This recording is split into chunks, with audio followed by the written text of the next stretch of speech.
Mimi niko tayari kabisa kukubaliana na bwana former prime minister na watu ya Azimio, tuache fujo, tuache matata, tuungane kwa yale mambo ya Kenya mbele. Munikosoe, mimi naamini in an accountable government. I believe in an accountable government.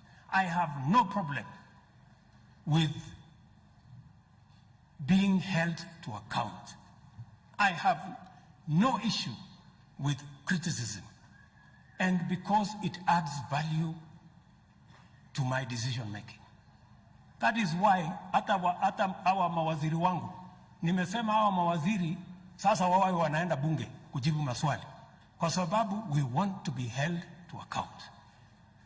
So mimi sina maneno. Hata nimesema wacha tutengeneze kiti kubwa ya mtu ya upinzani kule bunge, na tupatie pesa ya serikali na mambo ya asukume kabisa serikali, akosoe, afanye nini, lakini tuwache kuharibu mali ya wananchi barabarani, tuwache fujo, tuwache maandamano. Kwa nimekosa? Si Kenya inataka ipangwe namna hiyo? Kwa hivyo bwana prime minister, mimi nakuheshimu, wewe ni mzee wetu. Tutashirikiana pamoja na tutaenda mbele pamoja. So tuko pamoja kabisa. I have no issue, na tutaendelea pamoja.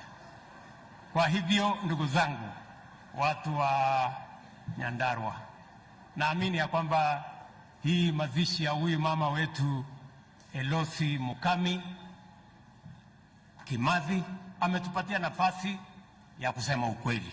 Tunamshukuru huyu mama, hata kwa safari yake ya mwisho ametupatia taifa la Kenya vile alipigania uhuru wakati ule.